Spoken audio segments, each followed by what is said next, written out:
नाज़रीन, मेरे साथ हैं इस्तेहकाम पाकिस्तान जर्मनी के सरबराह, जो कि एक बैन अवी अब शोहरत हासिल कर लिया इस पार्टी ने। मेरे साथ हैं वाजिद ईवान साहब। मैं उनके पास चलता हूँ। जी, अस्सलाम वालेकुम। वालेकुम अस्सलाम वरहमतुल्लाह। क्या हाल है? आप ठीक ठाक हैं? अल्लाह का शुक्र है, आप सुनाएं, ठीक ठाक है। शुक्र है। और ये बताइएगा, क्योंकि हमारे बहुत सारे नाजरीन हैं जो इस वक्त नए सब्सक्राइबर बने हैं, बहुत सारे, और बाज़ दफ़ा बात भूल भूल भी जाते हैं। हमने आपका इंटरव्यू लिए भी थे, एक दो आपके तर्जुमान भी थे, उनके भी थोड़ा सा तारफ़ करवा दीजिएगा ताकि जो हमारे नए हैं उनको पता लग जाएगा। जी।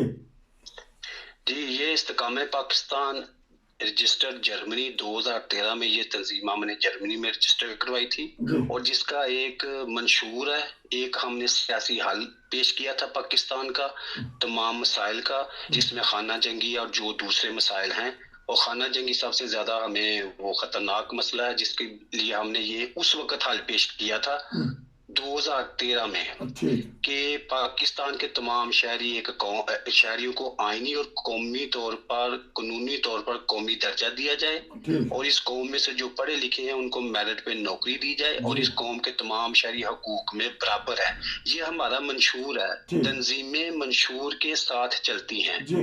गठजोड़ और जगीरदारा गठजोड़ या अमीरों के गठजोड़ से तंजीमें नहीं चलती। जी। तंजीम का एक नजरिया होता है, एक सोच होती है, एक मंशूर होता है, जिसपे आपने लोगों को एक प्लेटफॉर्म पे इकट्ठा करना है। ठीक। ये सियासी ताकत होती है उस मुल्क की, जो मंशूर उस मुल्क के मफाद के लिए काम करे। और ठीक। जब सियासत मजबूत होगी तो हम अपने मसाइल को हल कर सकेंगे, जिसमें गुर्बत का खात्मा, बेरोजगारी का खात्मा, लाकानूनियत का खात्मा है, खाना जंगी का खात्मा है। तो ये सब का जो हल हम है वो एक कौमी प्लेटफॉर्म है, मेरिट है और हकूक में बराबरी है। बहुत ज़बरदस्त मंशूर आपने बताया। आपके मंशूर में ये भी कोई चीज़ है कि दुखी इंसानियत की खिदमत करना, चाहे वो किसी भी कौम, मज़हब, मिलत से हो? जी बिल्कुल, हमारी मंजिल ये है, अच्छा। हमारा मकसद ही ये है। हमें ये शोहरत और रेपुटेशन से हमें तल्लक नहीं है। हमें तल्लक है हमारी दुखी इंसानियत की खिदमत करना, जिसमें इस्तेकाम पाकिस्तान जर्मनी रजिस्टर्ड 2013 भरपूर किरदार अदा कर रही है पाकिस्तान में। अच्छा। हम जो डिसेबल हमारे पाकिस्तान के लोग हैं, हमारे बहन भाई हैं, हमारे वो पाकिस्तानी कौम का एक अनमोल हीरे लोग हैं, वो उनकी हम मदद कर रहे हैं। हम जो हमारे पाकिस्तानी बच्चे हैं जो चल नहीं सकते, अच्छा। उनको हम व्हील चेयर्स दे रहे हैं। अच्छा। और जो बीमार हैं उनका हम इलाज करवाने के लिए उनको लाहौर हॉस्पिटल्स, गंगाराम हॉस्पिटल्स में लेके जा रहे हैं, दूर दराज से, जनूबी पंजाब के इलाकों से। और फिर हम, हमारी जो बहनें हैं, हमारी माएँ हैं जो मजदूर हैं, जो गरीब हैं, हम उनको सिलाई मशीनें दे रहे हैं, अच्छा। ताकि वो अपनी सिलाई के साथ अपने पाँव पे खड़ा हो, अपने रोजगार का बंदोबस्त करे। और फिर ऐसे भी फैमिलीज हैं जिनके हालात, या जो बच्चे यतीम हैं, जी। और एक बच्चा है जो 6-7 साल का है, वो स्कूल भी जाता है और काम करके 110 रुपया महीना दिन की वो उसको एक मिलती है रोजाना की, उसकी जो मजदूरी है, और वो उससे अपने घर का खर्चा चलाता है। तो हमने ऐसे लोगों के लिए 60,000 रुपी पर अच्छा। ईयर मुफ्त किए हैं, उनके अच्छा। लिए मुकर्रर किए हैं। अच्छा। जिसमें हम वो वीडियोस आपको नेक्स्ट इसी हफ्ते में आपको डिलीवर करेंगे, कि हमने हर 4 माह का 20,000 रुपया उन फैमिलीज के लिए लगाया है, ताकि एक 4 माह के लिए उनको 20,000 दिया जाए, फिर नेक्स्ट 4 माह में उनको 20,000 दिया जाए। इस तरह हम 3 में उनको 60,000 रुपये डिलीवर करेंगे। तो अब हमारे प्रोजेक्ट अब मजीद वो फैलते जा रहे हैं, लोगों का बहुत ज्यादा हम पे वो डिमांड आ रही है। और अल्लाह का फजल है कि हम हर वीक में जो 5-6-7 प्रोजेक्ट जो हमारे आ रहे हैं, जो बहुत माशाल्लाह। जरूरतमंद लोग हैं, उनको हम डिलीवर कर रहे हैं। अच्छा। उनको हम व्हील चेयर्स डिलीवर कर रहे हैं, उनको सिलाई मशीनें डिलीवर कर रहे हैं, उनको चलने के स्टैंड, अच्छा। बाज लोगों को स्टैंड चाहिए होते हैं जो वो मजदूर होते हैं, हम उनको वो डिलीवर कर रहे हैं। हम उनकी माली मदद कर रहे हैं। अच्छा। हम उनको लेकर गांव से लाहौर हॉस्पिटल्स में जा रहे हैं, अच्छा। उनका इलाज करवाने के लिए, उनकी माली मदद फिर वहां भी हम कर रहे हैं। तो ये इस्तेकाम पाकिस्तान के प्रोजेक्ट हैं जो बड़ी तेजी से अल्लाह के फजल से कामयाब हो रहे हैं। और साथ में हमने हर व्हील चेयर पे, हर सिलाई मशीन पे हम ये लिखते हैं कि अच्छा हम एक कौम हैं, अच्छा तरक्की करना हमारा मकसद है, जी पाकिस्तान के तमाम शहरी हकूक में बराबर हैं, इस्तेकाम पाकिस्तान रजिस्टर्ड जर्मनी। अच्छा तो मतलब ये हमारा जो मंशूर है, ये हाँ सोच है, क्योंकि इस सोच और इस मंशूर के प्लेटफॉर्म के तहत ही अल्लाह पाक हमें ये हिम्मत दी है। ये हमारे काम अल्लाह पाक कर रहा है। ठीक। हम अच्छा तो ये क्योंकि ये मैं साथ साथ आपके जो क्लिप मुझे भेजे हैं लगा रहा हूँ, तो इस कार्य खैर में क्या तरीक़ेकार है? अगर कोई दोस्त ये प्रोग्राम देख के राब्ता करना चाहे, या वो भी उसके दिल में भी हो कि आप तो बहुत अजीम काम कर रहे हैं, दुखी इंसानियत की खिदमत कर रहे हैं, तो इसके तरीक़ेकार क्या है? इसका तरीकेकार ये है कि हमारे पास रसीद बुक है। अच्छा जो बिजनेसमैन है वो हमें जितना भी डोनेट करेंगे, अच्छा हम उनको रसीद देंगे, वो हाँ अपने टैक्स में लगा लेंगे, उनका टैक्स माफ होगा। अच्छा यानी फिनांस से उनको टैक्स माफ होगा, वो हाँ जी जितना भी हमें देंगे। अच्छा एक तो ये बिजनेस जो लोग करते हैं, वैसे भी जो भी हमें डोनेट करेगा वो हमसे रसीद लेंगे, और वो रसीद के मुताबिक जो प्रोजेक्ट होगा जिसके लिए वो डोनेट करेंगे, उनकी वीडियोस आएंगी, और जब वो उनका प्रोजेक्ट डिलीवर किया जाएगा जी तो वो भी वीडियोस उनको रसाल कर दी जाएंगी, ताकि उनको पता चले कि वाकई ही जो हमारी रकम थी, जो हमने डोनेट किया, वो हकदार को मिला है, जिसका हक था उसको पहुंच गया है। तो उसके लिए मेरा नंबर है जर्मनी के लिए 017622852695। और अगर कोई दूसरे ममालिक से हमारे साथ नंबर राब्ता करना चाहते हैं तो वो ये नंबर है 0049 17622852695।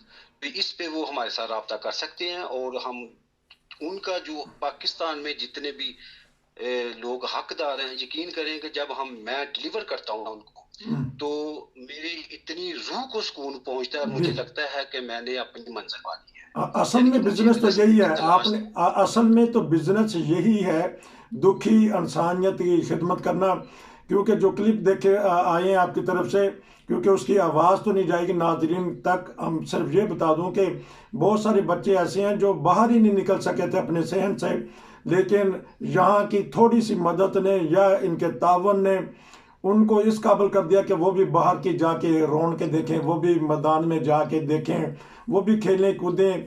और जो बच्चे की एक हमने क्लिप लगाया था शॉर्ट फिल्म में, वो उसको पसंद किया गया कि एक बच्चा जो चाय बेच रहा है, 110 रुपये रोज़ सिर्फ कमा रहा है, और उसकी जो बहनें हैं, ये फैमिली यतीम है, उसकी बहन 12 साल की उसकी है, वो उसके लिए खाना बनाती है। ये हमने क्लिप बहुत ज़बरदस्त वायरल हुआ था।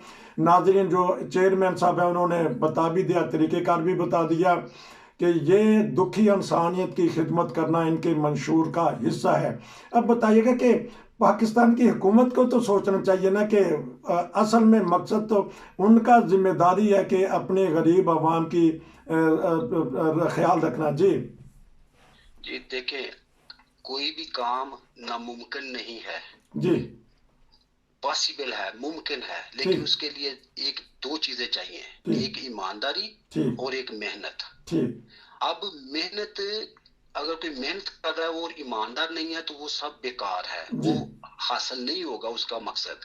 पाकिस्तान में इतनी हुकूमतें आई हैं, इतने तरक्याती प्रोजेक्ट चले हैं, मेरे हिसाब से तो एक भी पाकिस्तान में गरीब नहीं रहना चाहिए। ठीक जितना ठीक पैसा डिलीवर किया गया है खजाने से लोगों की भलाई के लिए, लेकिन वो इस्तेमाल आगे नहीं हुआ, लोगों को नहीं मिला वो पैसा ना। अब जो मजदूर बचे हैं, अब मैं ये जो आपने बात की है कि वो बच्चा जो करता चाय के खोखे पे काम, हमने उनके लिए 60,000 रुपया जी साल का मुकर्रर किया जी है जी कि हम उनकी 60,000 रुपया कैश में मदद करेंगे। अच्छा और ये वो चीजें हैं कि अगर ऐसे, ये तो बहुत आसान काम है। हम ही तो हमारी तो तंजीम अभी माली तौर पर इतनी मजबूत नहीं है, लेकिन हमारे जो प्रोजेक्ट डिलीवर हो रहे हैं वो बिल्कुल ईमानदारी के साथ डिलीवर हो रहे जी। हैं और लोग हमें दुआएं दे रहे हैं। अच्छा। और यकीन करें कि उनकी दुआओं का इतना सदका है कि मेरे लिए अल्लाह पाक ने ऐसा एक निजाम पैदा कर दिया है कि मुझे कोई अपने सर पे प्रेशर नहीं हो रहा, कोई मैं बहुत अपने आप को हल्का महसूस कर रहा हूँ। उधर प्रोजेक्ट मुझे आते हैं, इधर से कोई दोस्त कहता है कि ये प्रोजेक्ट मैं डिलीवर करूंगा, जी। मैं साथ में वो पैसे उन दोस्तों को भेज देता हूँ, वो जाके जिनकी वीडियो आई है उनको वो जो डिमांड होती है वो देते हुए उनकी वो वीडियो बनाते हैं, वो वीडियो हमें भेज देते हैं, हम आगे सारी दुनिया में वो फैला देते हैं कि ये हमारा जो प्रोजेक्ट था हमने उसको डिलीवर कर दिया, ये आपके पास सबूत है। तो यकीन करें कि मुझे रास्ता मिल गया जिंदगी के सुकून का। असल में हमारा मकसद ही ये है। अच्छा। कि मैंने उनको कहा है कि ये पाकपतन का जिला अच्छा। चक शफी है जो गांव है, वहां पे हमारा प्रोजेक्ट बड़ी तेजी से कामयाब हुआ है। अच्छा। मैंने उनको कहा है कि आप 100 गांव में एक एक अपना आदमी रखें। अच्छा। ताकि वो गांव वालों के मसले मसाइल का इल्म रखे और जिसको जरूरत हो वो आपको बताए और हम खामोशी से उसकी मदद करते हैं। कोई गरीब है, कोई डॉक्टर पास नहीं जा सकता, उसके पास पैसे नहीं है, कोई मजदूर है वो उसको घर में, या कोई यतीम बच्चे हैं या कोई, तो मैंने कहा कि आप 100 गांव में 100 आदमी अपना रखें। अच्छा। और वहां से इंफॉर्मेशन लें और फिर हमें बताया करें, हम खामोशी से उनकी मदद कर देंगे। तो मेरा जो अपना ज़हन यही है कि अब हमने पाकपतन से काम शुरू किया है, तो हम पाकपतन में अब हम सिटी में भी आ रहे हैं। हमारे अच्छा। सिटी में 2 प्रोजेक्ट डिलीवर हुए हैं। अच्छा। एक हमने सिलाई मशीन दी है, जी। वो जी। हमारी आपी थी, हमारी बहन थी, कि वो बाजार में चल जाती थी तो बैठ के नहीं, ऐसे बैठ जाता आदमी तो बैठ के वो आस्ता आस्ता चलती थी। अच्छा। तो उनको हमने व्हील चेयर दी है कि अच्छा। ताकि आप इस पे बैठ के बाजार जाएं। तो एक हमारा भाई है वो चारपाई पे बैठा रहता है, वजनी है उसका, काफी वजन है, उसको कोई लेके बाहर नहीं जाता, तो उसके लिए व्हील चेयर भी इंशाल्लाह इसी हफ्ते उसको डिलीवर हो जाएगी। अच्छा, तो ये बता देगा। हाँ जी, ये आपने बड़ी हमारा ज़बरदस्त बात की कि खामोशी से आप करते हैं, तो इस तरह उनकी इज्जत नफ्स मजरूह नहीं होती है, बल्कि वो खुशी से लेते हैं। बड़ी आप खामोशी से ये खिदमत कर रहे हैं। बिल्कुल हमारा मिशन ये है। सिर्फ हमें वीडियो इसलिए वहां से लेनी पड़ती है कि जो दोस्त डिलीवर करते हैं उनको हमने सबूत देना होता है ठीक। कि ये वो प्रोजेक्ट हमने डिलीवर कर दिया है, ये ठीक। आप देख लें। अरे इसके अलावा मुझे अपनी शोहरत का कोई शौक नहीं है, ठीक। मैं चाहता हूँ गुमनाम जिंदगी में, लेकिन मेरा मकसद ये है कि जो एक सोच थी पाकिस्तान की सियासी हल के लिए, जब सियासत मजबूत होगी तो ये मसाइल का खात्मा होगा पूरे पाकिस्तान में। जी। जी। ये तो अभी पाकपतन के जो गांव हैं या पाकपतन सिटी में हमने अपने कदम रखे हैं, तो इस तरह तो लाहौर, कराची, पेशावर, मुल्तान, सियालकोट, ठीक। गुजरांवाला, इतने यहाँ पे पता नहीं कितने मजदूर बच्चे होंगे जिनको व्हील चेयर चाहिए, कितने यतीम बच्चे होंगे जिनको तालीम चाहिए, कितनी बेवा औरतें होंगी जो बच्चों का कैसे पेट पाल रही हैं। ठीक। तो ये वो मसाइल हैं हकीकी, तो ये ग्राउंड रियलिटी के मसाइल हैं। अच्छा, बातें करने से मसाइल हल नहीं होने। मैं इंशाल्लाह आपसे राब्ता रखूंगा। ये बताइएगा कि एक प्रोजेक्ट का, क्योंकि बाज़ दफ़ा दोस्त अब कमेंट्स करते हैं या पूछेंगे भी कि एक प्रोजेक्ट पे कितनी रकम आती है, अगर आपके जहन में हो रुपए में बताइएगा, फिर उसको यूरो में कन्वर्ट कर लेते हैं, फिर देख लेंगे। अगर एक प्रोजेक्ट देना हो तो कितनी लागत आती है? एक प्रोजेक्ट जो सिलाई मशीन है वो 14,000 रुपए की है। अच्छा। यानी कि 2 क्वालिटी थी, एक 13,000 रुपए की थी, एक 14,000 की थी। अच्छा। तो हमने बेहतरीन क्वालिटी को मुंतखब किया। अच्छा। 14,000 रुपया वो बनता है 40 या 45 यूरो। अच्छा। और जो एक व्हील चेयर है वो बनती है 17,000 रुपए की। अच्छा। तो वो बनते हैं 55 यूरो। ठीक। तो यानी कि 55 यूरो। और आप लगा लें कि जो मशीन है वो आप लगा लें कि 40 यूरो या 43 यूरो के या 45 के दरमियान। अच्छा। 14,000 रुपया ना उसकी कीमत है। तो ये हमारे वो प्रोजेक्ट है। और जो हम जो मजदूर हैं या बीमार हैं उनको हम जैसे हमने 60,000 रुपये एक फैमिली के लिए सालाना मुख्तस किया है। इसके बाद हमारे पास एक और प्रोजेक्ट है, यानी कि वो 4 फैमिलीज हैं, उनको भी हमने 60,000 उनका मुकर्रर करना है। तो वो प्रोजेक्ट अभी थोड़ा सा, क्योंकि प्रोजेक्ट जो पहले आ रहे हैं ना हम उनको पहले हल करते हैं, उनको जो पहले आ रहे हैं। इस तरह हमने तरतीब लगाई हुई है, जो पहले आया उसको हमने डिलीवर किया, उसके बाद सेकंड है उसको डिलीवर, फिर थर्ड है। तो एक हफ्ते में हमारे 4-5, लेकिन हम इसको मजीद डेवलप कर सकते हैं, लेकिन उसके लिए हमें फंड्स की जरूरत है, डोनेशन की जरूरत है। कि हमें अगर 50 प्रोजेक्ट आ गए हैं एक हफ्ते में, जी तो उसको डिलीवर करना है, तो फिर उसके लिए हमें उस मुताबिक अमाउंट चाहिए। लेकिन मैंने अपनी तंजीम जो हमारी पाकपतन में है, मैंने उनसे बात की है कि आप लोगों ने घबराना नहीं है, जी आप लोग एक तरतीब दे दें, और जो आ रहे हैं उनको हम हर वीक में क्लियर करते जाएंगे। तो इस तरह जिस जिसका नंबर आ रहा है हम उन सबको डिलीवर करेंगे, जो भी उनकी जरूरियात है। आ, तो आपका ये बहुत अल्लाह का शुक्रिया, फजल है क्योंकि कि अच्छा वक्त अब ख़त्म हो, अगला प्रोग्राम भी मैं आपसे कर लूँगा। ये पार्टी का मंशूर बता रहे थे कि दुखी इंसानियत की खिदमत करना इनकी पार्टी का मंशूर भी ये भी है, और हकूक़ सब के लिए सबसे पहले जो इन्होंने बात की है कि हकूक़ पाकिस्तान में बुनियादी हकूक़ सबकी एक बराबर हैं, इसके ऊपर इनका मंशूर है। इस्तेहकाम पाकिस्तान जो जर्मनी में रजिस्टर्ड है, और ये अब दुनिया में ऐसा ऐसा अब कदम जुमा रही है। पाकिस्तान के इन्होंने हालात बताए। नाजरीन, अगर आप भी कोई कमेंट्स करना चाहते हैं या कोई बात कहना चाहते हैं या कोई मशवरा देना चाहते हैं, इन्होंने अपना नंबर भी दे दिया है। आपके पास बहुत सारी एडवाइस होती होंगी, आप एडवाइस कर सकते हैं इनको, और इनके जो मेंबर बन जाइए इनकी इस्तेहकाम पाकिस्तान की। मैं फिर आपसे एक भरपूर इंटरव्यू लूँगा, क्योंकि इस वक्त जो आपने फिल्में भेजी हैं, बहरहाल बहुत ही खुशी की बात है, लेकिन रंज भी होता है कि पाकिस्तान एक इस्लामी और एटमी मुल्क है, और वहाँ गुर्बत के मारे लोग किस तरह के वो घरों से भी बाहर नहीं निकल रहे, बच्चे तालीम नहीं हासिल कर सक रहे, बेवाएँ बेचारी खाने पीने को रह गई हैं, वैसे महंगाई बढ़ी है, ऊपर से बिजली का बिल है महंगा है। मैं राब्ता आपसे रखूँगा, तो फिर मिलेंगे इंशाल्लाह। नसीर को इजाज़त दीजिए। अस्सलाम वालेकुम। वालेकुम सलाम रहमतुल्लाह।